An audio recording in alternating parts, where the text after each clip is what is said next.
Hi guys, and welcome to a Hector lecture guide to the fight P1S Ericthonius. This guide's going to break down all of the major mechanics that you'll see across the fight, and hopefully allow you to get a little bit closer to a clear in your first week.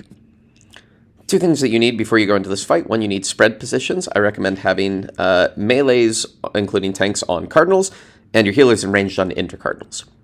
You also want to have corners that a group is assigned to. This should always be one melee and one ranged. These are going to be used for a red and purple debuff mechanic that we'll see in a little bit. A couple of basics that you'll see throughout. Warden's Wrath is a normal, pretty decently hard-hitting raid-wide. You can be survived without mitigation, but mitigation's recommended. Shining Cells and Slam Shut hit a little bit harder and signify a phase shift. Heavy Hand is a standard Tankbuster. It does not cleave, but it does require mitigation. Pitiless Flail is the other variety of Tankbuster we see in this fight. It comes in two varieties, and the name is the tell as to which one you're getting. Pitiless Flail of Grace and Pitiless Flail of Purgation. Pitiless Flail of Grace will target the main tank with a line AoE. The off-tank should provoke during the cast to ensure they get the second part of it, which is a soak with the rest of the group. So as soon as you see its Grace, off-tank can provoke and stack. Main tank will get knocked back. Note that there's a knockback with this line AoE. It can be mitigated with knockback immunity, or the main tank can just make sure they're in enough that they don't get knocked to death. Shortly afterwards, the stack goes off. Pitiless Flail of Purgation is very similar. Off-tank still provokes, but instead they go out because they're targeted with a flare. If the main tank and off-tank are too close together, this will kill the main tank. So main tank should be careful about immediately gap closing, and off-tank should make sure they go well far away so that they do not kill the main tank.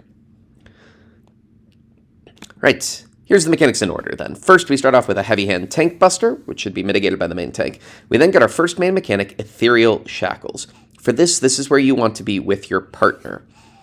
One player, random, is going to get targeted with a red debuff, and one player, random, is targeted with a purple debuff. The purple debuff and three other players need to be in the middle, spread out lightly. The red player and three other players need to go to the corners. Here's how you solve this. If you have the purple debuff, you have to go in, so just go in. If you are the red debuff, go out to the corner. If your partner has just gone in or out, you need to do the opposite of it. And lastly, for anybody who is in a pair that didn't get any debuff, melees go in, range go out. That's how we split this up. Note that there is a Raidwide just before this mechanic actually goes off, so after the Aetherial Shackles, you might want to stand to give your healers a chance to heal before this goes off.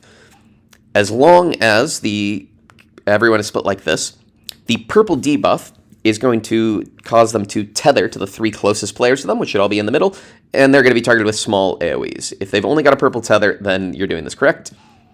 All of the four furthest players, the three furthest players from the red debuff, are going to get a little red circle around them, signifying they are going to get hit by a large red AoE. If you only have one of these mechanics, you've done this correctly. And when the AoEs go off, they'll hit just the one person. You'll only get hit with one. If you only get hit with one debuff, you are fine. They don't do much damage. However, if you get hit by two because of the magic vuln, you will die. The next mechanic you see is Jailer's Flail. Now, in normal mode, this was just a flail went down onto one side, and that signified that there was a half arena cleave on that side. The new Jailer's Flail, first, has two different flails, and they cleave significantly more than just half the arena. Instead, it's closer to about 270 degree. So go properly on one side, and then immediately dodge over towards the other side to deal with this version of Jailer's Flail. The other version that could show up at this point, though, looks like this.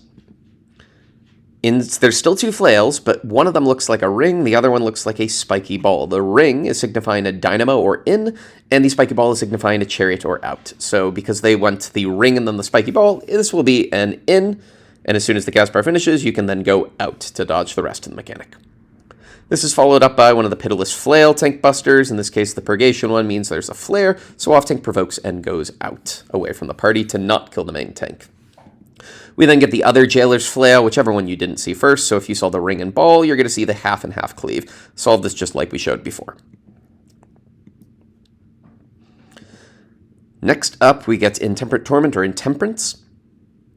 For this one, you're going to each want to go into your own quadrant on your spread clock positions, and that's because the arena is going to be split into 9 different little boxes. Each of these boxes is going to get a stack of 3 different icons. Now, the blue and red should look familiar from normal mode, but the purple one is new. The way this works, every single blue and red needs to be soaked by at least one person. If you are soak a red first, your next soak needs to be a blue. If you don't alternate, you will get a damage down or possibly die from the damage. And if at any point in time you are in a square that is currently exploding a purple, the purple is just a get away from that, you will die. Now, altogether this looks really complicated, but there's a couple things that make this simple. First, for the second one, the vast majority of players have purple, which means they're not going to go anywhere on the outside. They're only going to go in the middle lane. There are 2 really key important ones. It's the middle one, north and south. This is the only way to swap color between the first and the third, is you need to soak either that blue or red, and they will always be opposite each other. Now, to simplify this down, let me show you how just one player would solve it. Let's focus and reduce this down to just R2. I've got their blocks as well as the north and south one, and I'm just going to remove those so you can just see the middle block of north and south, which is blue and red. Here's how this works. R2, all they need to do is look at whether or not the top and the bottom are the same. Since the top and the bottom are different, their strategy is going to be this. First, they explode in their square. Then they go to middle. They don't want to change color, so they can go back to their original square, so they go middle where there is nothing that happens. Finally, they go back to their original square to soak the opposite color. Pretty simple. It's not much more difficult if they instead have the same color top and bottom. For this, they soak their original square. They now need to swap colors, so they go to the opposite color, which is blue in the north. Finally, they can now go back to their original square to soak the other red. Every player in the outside lanes should soak both their first and last crystal and dodge their purple. The tanks have it slightly more difficult. There are 2 different patterns for tanks. One of them involves 3 of the same crystal in the south, and the other one is slightly different. I'll show you. For this version here, tanks can do it exactly the same. They look at the top and the bottom crystal. The main tank is opposite, so they're going to hide middle for the second explosion. Off tank is the same at top and bottom, so off tank is going to go north and then back to south. So they take their first explosion and get their debuffs. Main tank does not want to swap. Off tank does. And now off tank and main tank return to their original square. This will only work on this pattern if instead you get this pattern here, where one of them is blue, blue, red, and the other is red, red, blue. This is a little bit trickier. I've not mentioned this yet because for most players it doesn't matter, but the order as to whether or not they explode from top to bottom or bottom to top is random. The main boss will show this by having either a purple glow at the floor or up near the top of their head. Floor means bottom to top, head means top to bottom. For this pattern here, the main tank and off tank need to make sure that they are in either the north or south square every single round. Otherwise, the north square is going to be unsoaked by anyone because of what happens to be the pattern for other players, and it will explode and possibly kill and wipe the party. So, simple as this. Main tank and off tank soak whatever is the first one. This one's gone bottom to top. Because they are currently opposite from the next explosion, they can stay put. But then finally for the last one, they need to swap with each other. This way you make sure that the north and south square are always soaked, and therefore there are no red-blue explosions. If you've done this, you've solved probably the hardest mechanic in the fight. Next up is another Pitiless Flail. It's going to be the opposite one this time. Off-tank provokes and stacks with the party. We then get Shining Cells, which is a hard-hitting Raidwide, which signifies the transition into Phase 2. The arena changes to the familiar blue and red arena from normal mode. Now, just a review of normal mode mechanics. If you see red dots, that means that you need to be on a blue square for the next mechanic.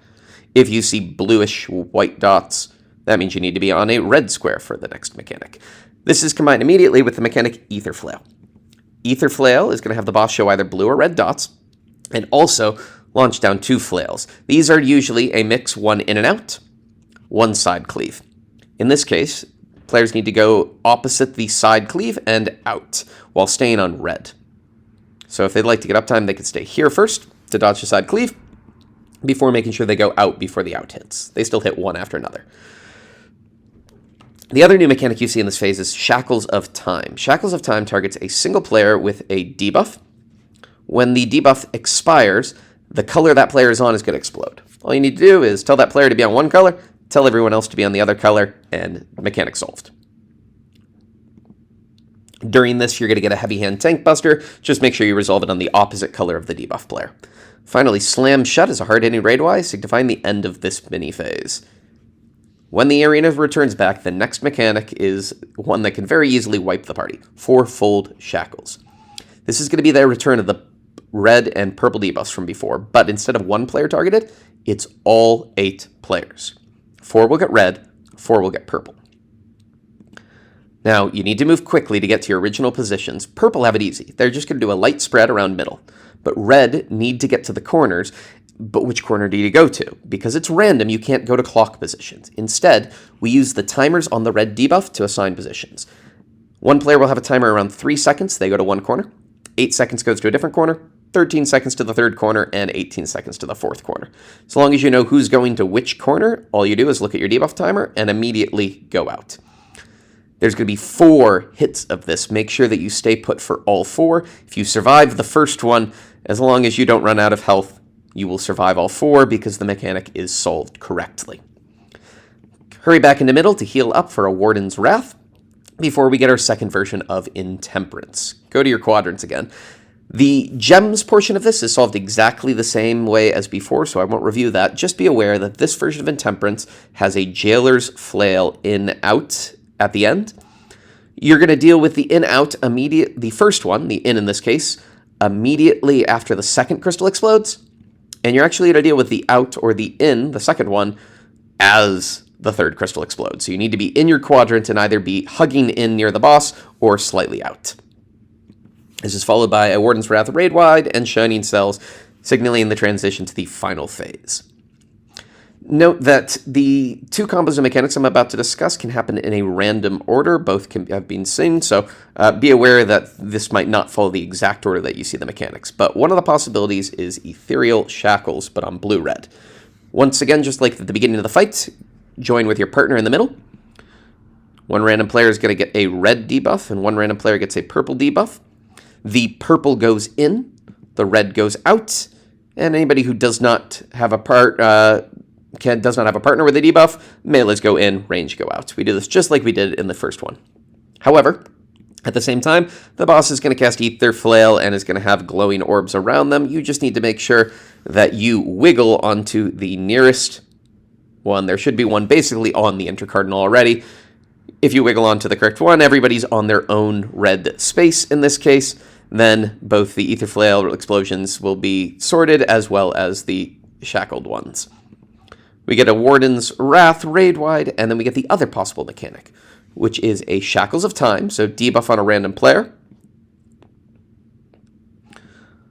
followed by a Pitiless Flail. Be aware that this can be a Pitiless Flail of Grace, which means that in a second, off-tank needs to stack with the group, but because off-tank has the debuff, we're going to make sure off-tank stacks on red, and both the main tank gets knocked back to blue, and the party stacks on blue.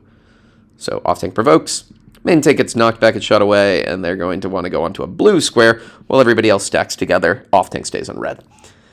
After this, you get a pretty nice time wait before Enrage. You get 3 Aetherflails, exactly the same way as we saw before, so a safe color and a side cleave with an inner out. Dodge this the exact same way you did before. You get not 1, but 3 of these, followed by 3 Warden's Wrath Raidwides, and finally 1 very long Warden's Wrath Enrage cast. If you manage to kill before the Enrage hits, you have successfully cleared P1S. Hope this helped. Good luck, and go for the clear.